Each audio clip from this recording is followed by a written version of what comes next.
Hey everyone, welcome to the Canine Culture Podcast, where we talk about everything dog.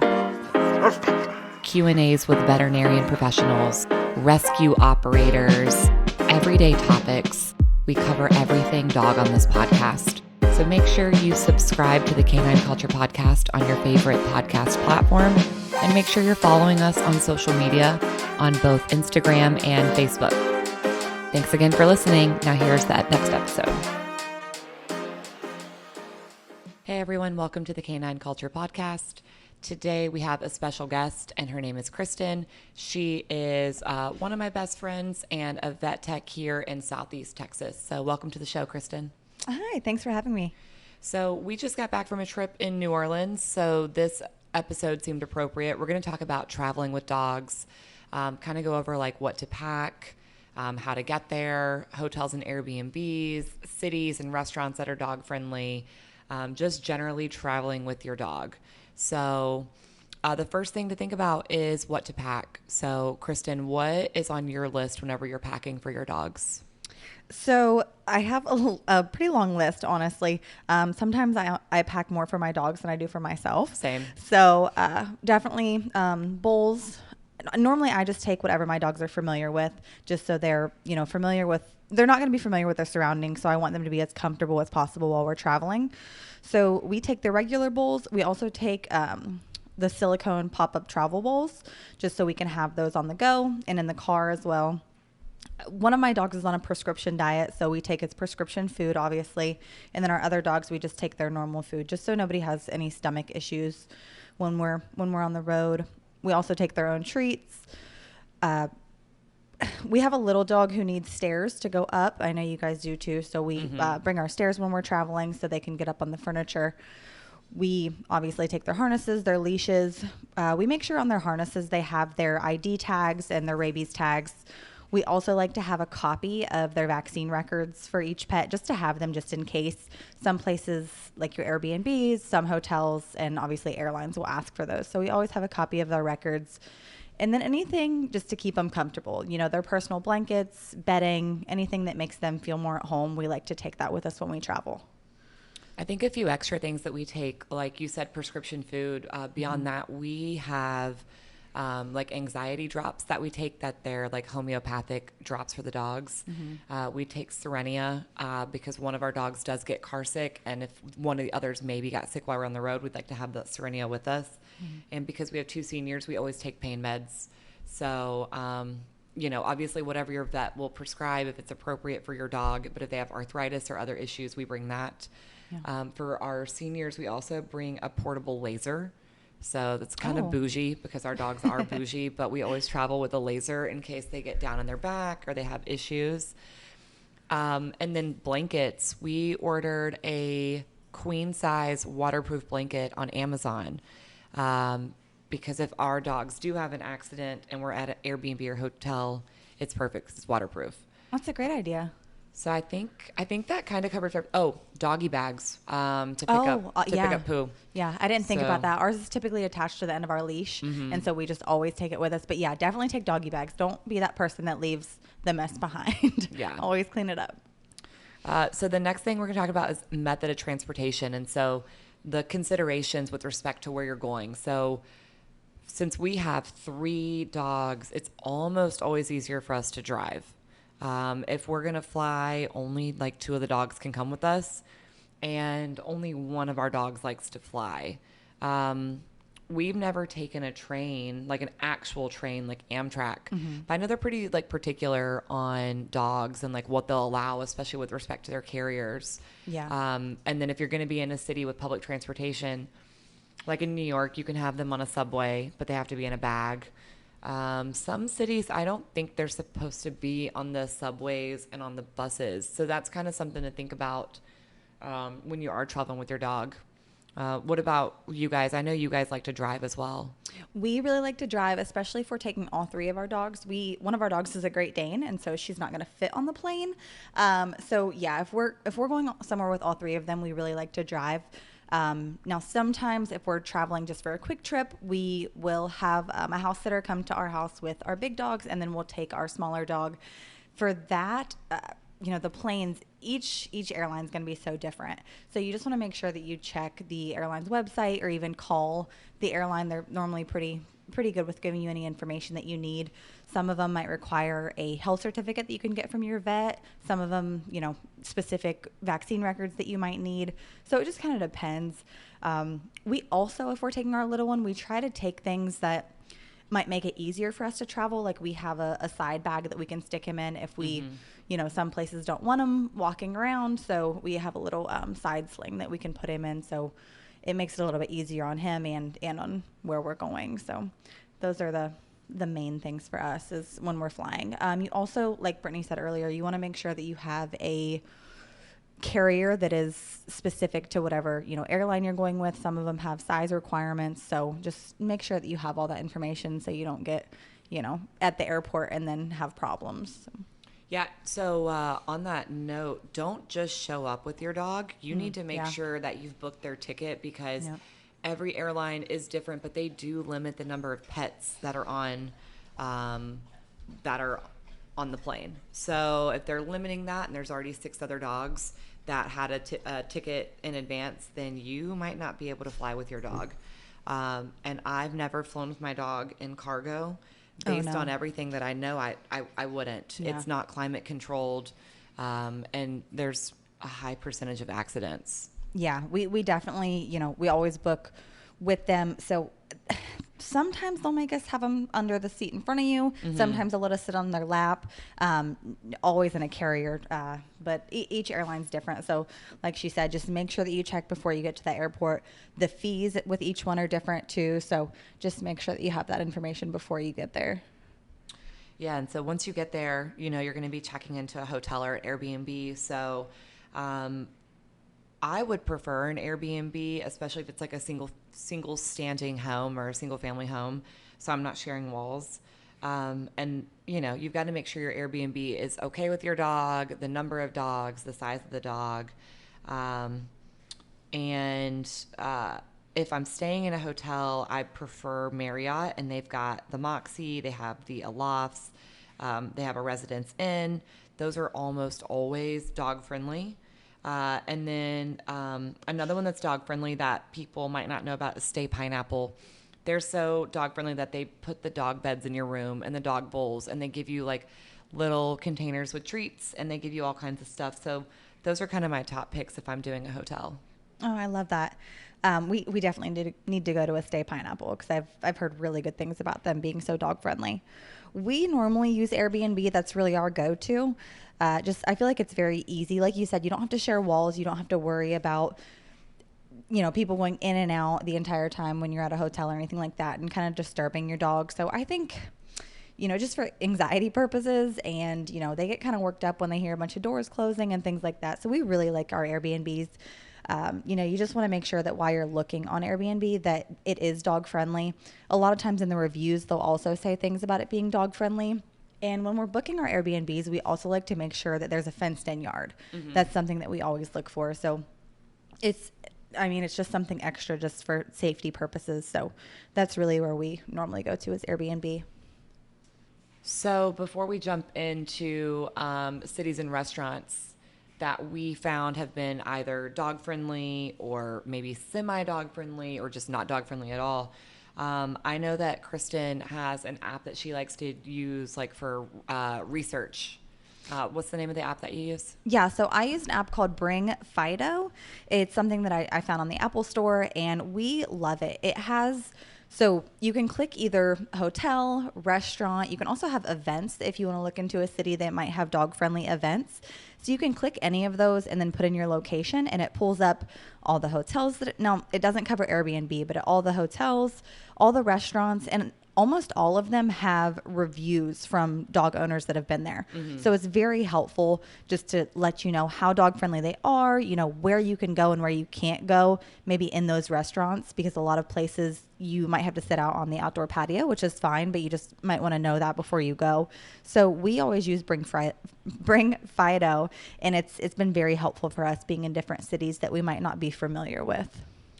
So we're going to talk about some cities that are dog friendly, and maybe if there's some applicable restaurants. So we'll start with the cities that in our opinion, seem to be the most dog friendly. And if any of the listeners have any difference of opinion or anything to add, we'd love to hear from you, and we could even make like a post on social media to share with everyone. So one of the, I think, most dog friendly cities is New York City. We lived there a couple of years, and there's dogs everywhere. People are taking their dogs into bars and restaurants. They're probably not supposed to, but they take them into grocery stores. And there's quite a few just generally dog-friendly places. They're not going to say much to you. The only, I would say, caveat with that is if your dog is not used to not having grass, that can be difficult for your dog. So that's the first place that came to mind for me. Another place that I thought was pretty dog-friendly was Marathon down in the Florida Keys.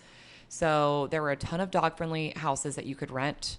Most of them had fenced-in yards. And there were quite a few restaurants with patios that you could bring your dog on. So again, for that one, so all of these are going to be a drawback. So in the Keys, the biggest issue is the heat. So, if you're going in the dead of summer, you just might want to take that into consideration. Next one on my list was Jacksonville, Florida. So it's such a big city. I think you have so many options. So depending on where you're staying, if you were to stay at like Atlantic Beach or Neptune Beach, they're right by Jacksonville Beach, they're maybe a little more dog friendly with respect to the hours that you can have your dog on the beach.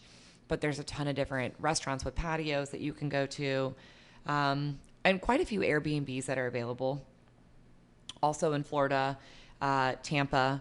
So Tampa, Florida is pretty dog friendly, especially like over on that South Howard area. There's a lot of different restaurants with patios where you can take your dogs.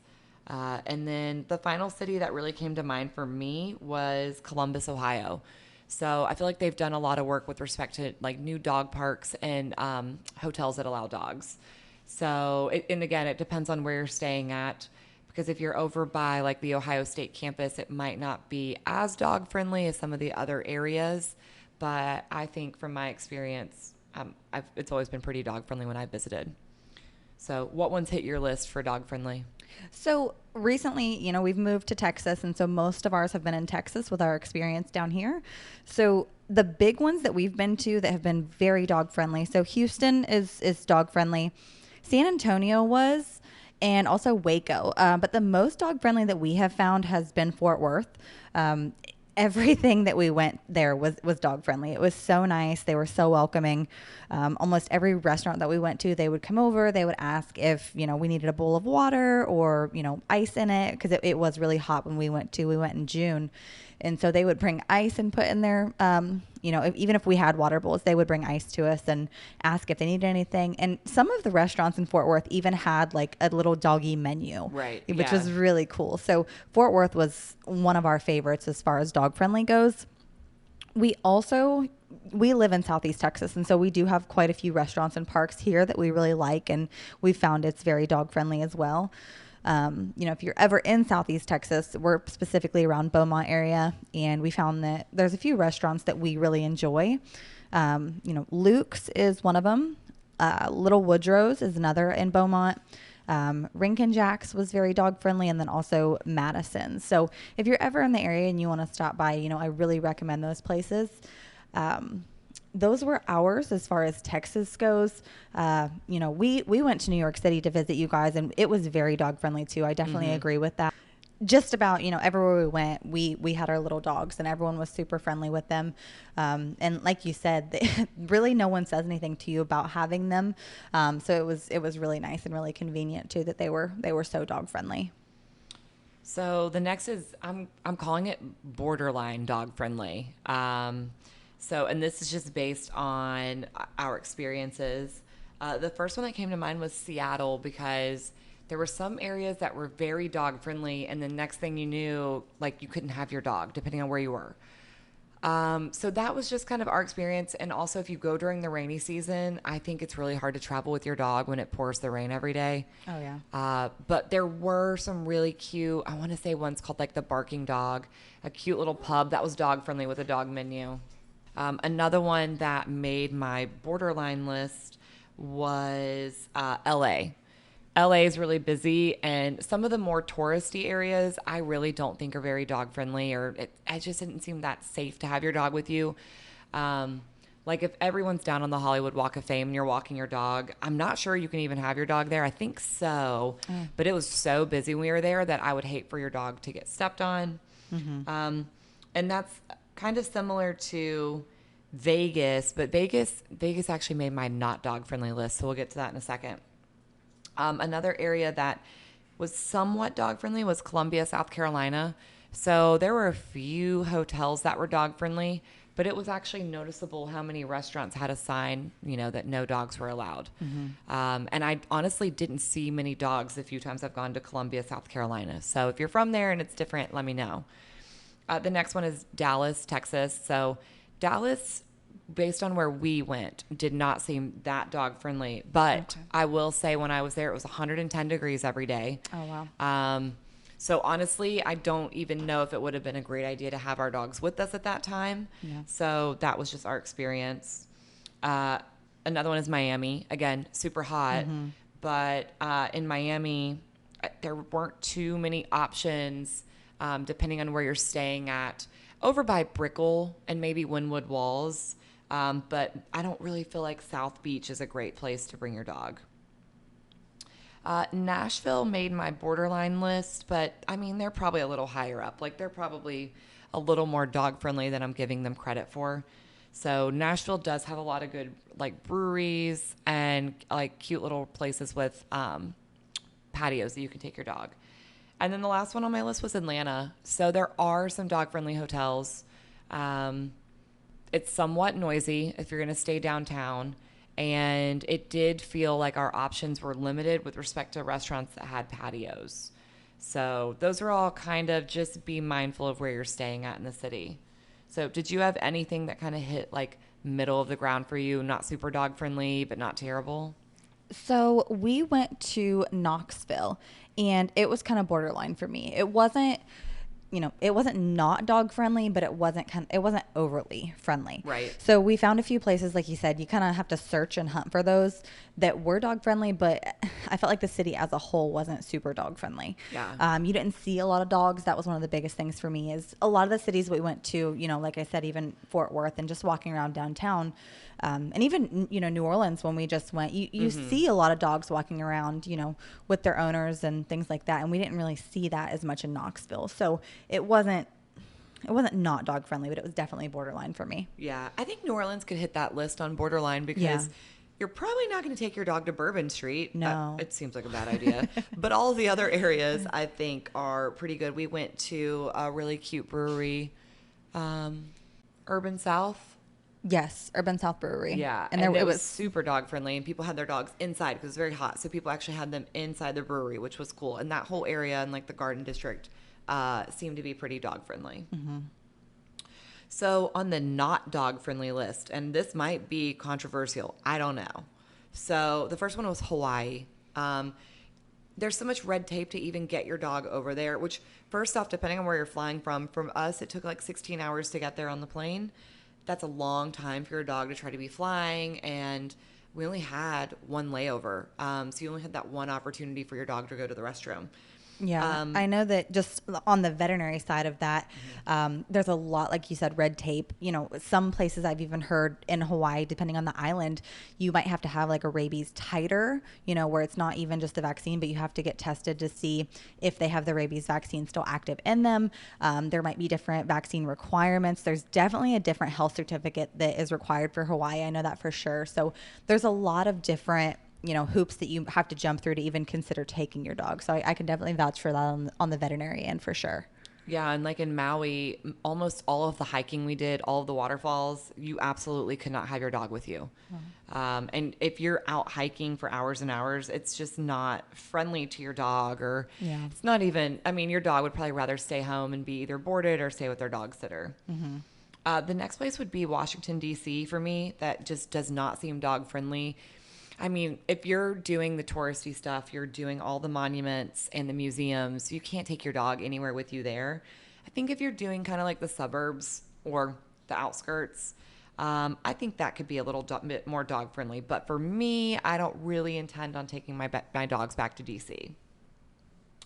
Another not dog friendly place for me is Orlando. So, Disney and SeaWorld and Universal, like, you're not going to take your dog into those parks. Most of those parks don't even have dog friendly hotels near them. You really don't see that many dogs out either, especially if you're going to go to the park all day. You're not going to leave your dog in the hotel room. Vegas is not, I truly don't think Vegas is dog friendly. They're not going to be walking the strip with you. It's very hot. You're not going to take them into the casinos. I doubt your dog gambles. If they do, that would be cool. And I will interview you on the podcast. And then the final city that comes to mind for me is Destin, Florida. So, pretty sure you can't have your dog on any beach there. So no dogs on the beach. There are a few dog-friendly hotels, but there's otherwise just not a lot for your dog to do. So I have labeled Destin as a not dog-friendly destination. So Krystin, do you have anywhere that you think is not dog-friendly? Not specifically not dog friendly. I did think of one more too that was dog friendly when we went to it, and that was Port Aransas, Texas. So we went pretty far down south in Texas, and we took our little one, and it was very dog friendly. If you guys ever get a chance to go down there was a really cute little coffee house called Island Joe's, and they give you I guess it's kind of like a little pup cup, but our dog loved it. They were super dog friendly. As soon as we walked in, everyone, wanted to pet our dog and come see him. And they were just super, super dog friendly. And there's a lot of places that have patios around there and just along the beach that are really dog friendly that you can take your pups to. Really, with us traveling, we haven't found somewhere that is not dog friendly. Mm-hmm. I think a lot of the places cover that box of maybe borderline, but as far as not dog friendly goes, not so much. I understand where you're coming from though, with like the hiking and places being so hot or busy. You just always want to be mindful with your dogs and just kind of know their limitations too. Even if we want to take ours somewhere, but it's not worth it because it might stress them out, or, with the hiking, it just might be too much. So just always, know your dog's limitations as well when you're traveling. I think that's really important. But yeah, with not being dog friendly, I don't think that we've been to one, thankfully. So yeah, that's nice. Yeah. So that's all we have for you guys on this episode. Feel free to always send us DMs on social media or an email at canineculturepodcast@gmail.com. Otherwise, thank you guys for listening, and thank you, Krystin, for being on the episode. Absolutely. Thank you so much for having me. Thank you for tuning in to the Canine Culture Podcast. Please make sure you subscribe to the Canine Culture Podcast on your favorite podcast platform, and make sure you're following us on social media. If you have any recommendations, any topics that you'd like to hear, if you know of any guests that would be good for the show, or if you yourself want to be a guest, please reach out to us. Send us an email at canineculturepodcast@gmail.com or send us a direct message on social media. Thank you for listening, and please share this with any of your dog-loving friends.